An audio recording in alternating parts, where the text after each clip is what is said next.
Si ka mundësi një shërbim nuk ta bojnë pa jam shëll kolegët synin, ose pa të maltretu nuk knaqen. Si ka mundësi? Kur vedisohen këta njerëz?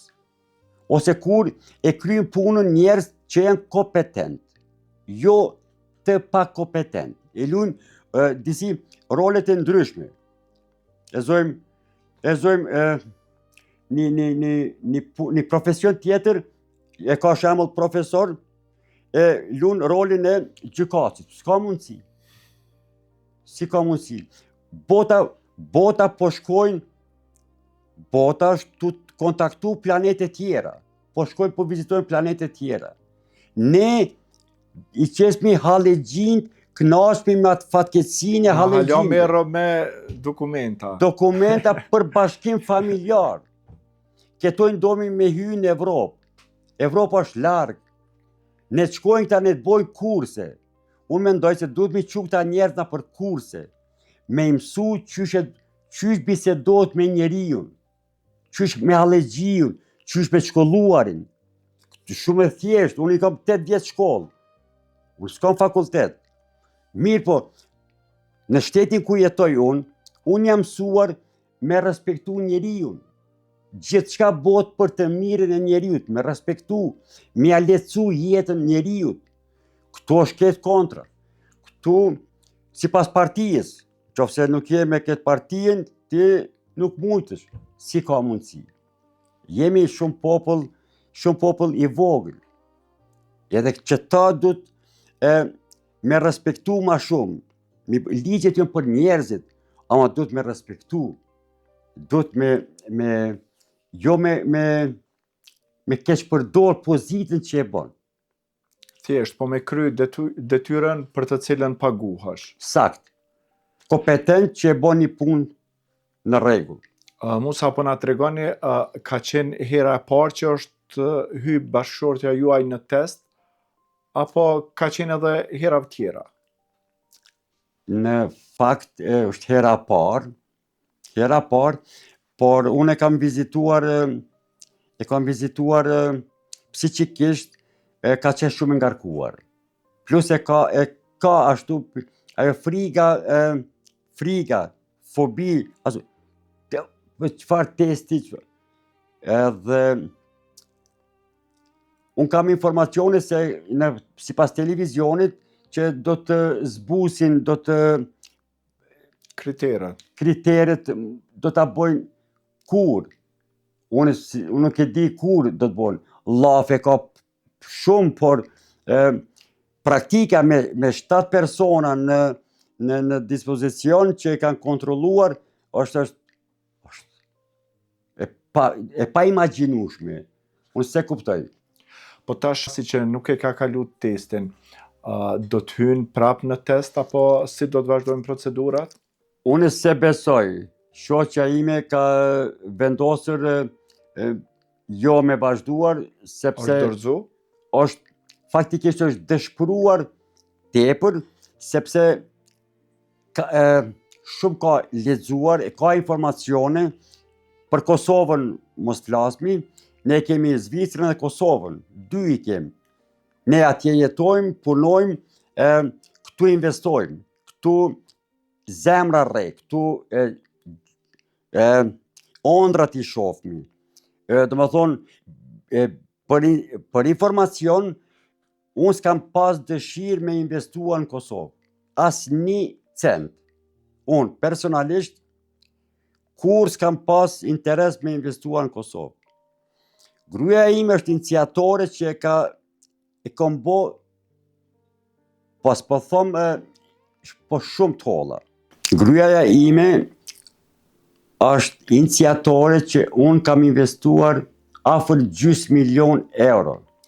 Cila ka qenë arsyeja që ti nuk e desht me investu në Kosovë? Ndoshta nga mosha 16 vjeçare ke dalë në Zvicër, edhe ke mendu vetëm në Zvicër edhe e ke braktis një farë forme Kosovën, apo cila ka qenë arsyeja që ti e ke ndryshuar mendimin për me investu në Kosovë? Në realitet, vitin 2001, kam ardhë e 2ta herë në Kosovë.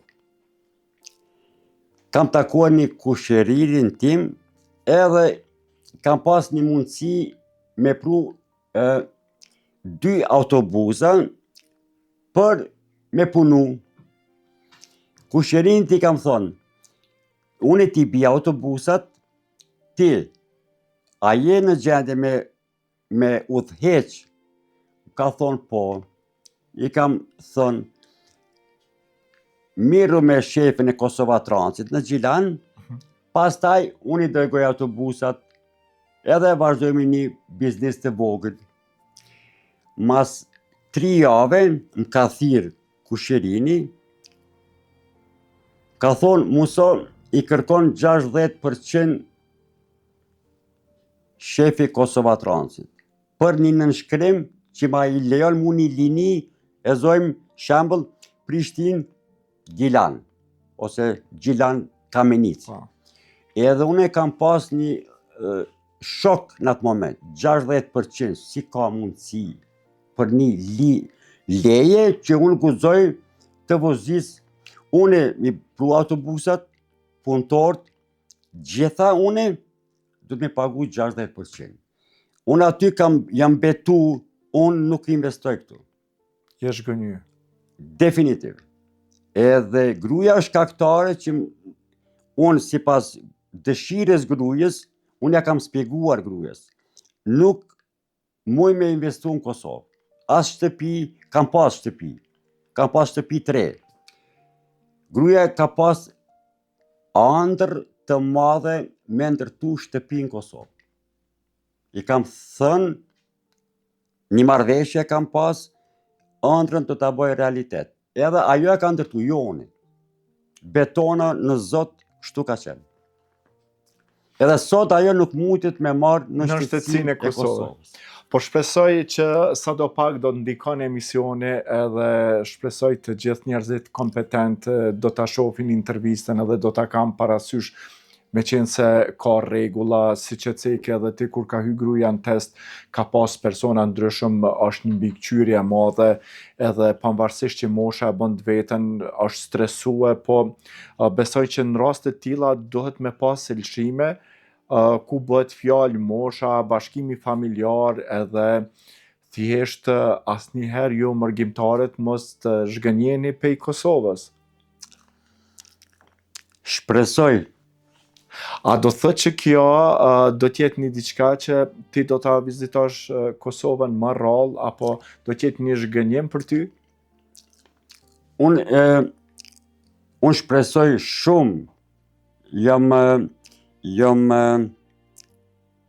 si me thonë, besoj në ardhmërinë që do të bëhet mirë. Shumë shpresoj.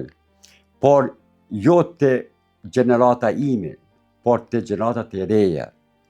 Sepse janë ma të shkolluar, ma të në teknologji, shembull, në gjithë shka. Ne jo. Ne jemi tash në fazën e pleqërisë, jemi fazën e pensionimit.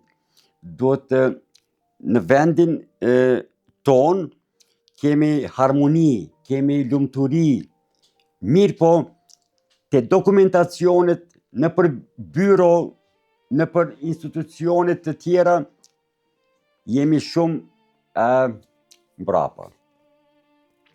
Shpresojmë që me kalimin e viteve do të bëhem edhe ne si Zvicra, do të arrijmë aty, edhe nëse s'ki diçka me shtu për fund, unë të falenderoj nga zemra që ndave këtë rrëfim me ne dhe me shikuesit tanë, dhe gjithë ata të cilë deri tani kanë qenë me vesht, shurt, besoj që do ta dëgjojnë këtë intervistë, këtë rrëfim tuajin, dhe do ndikon sadopak që shpresojmë që do një emision tjetër që të vish në këtë studio për ta ndash rrëfimin tuaj me dokumenta në dorë. Shumë faleminderit, ju përgëzoj, seriozisht shumë ju faleminderoj, ju përgëzoj për emisionin. Unë i përshëndes të gjithë shqiptarët, ku janë në gjithë botën. Ja ha zemrën, e thot Sabri Fezullah, i madh është, e thot ja ha zemrën. Seriozisht ne që jemi në mërgim, jetojmë larg, në Australi, në Zeland 3, gjithë këtë botën. Por me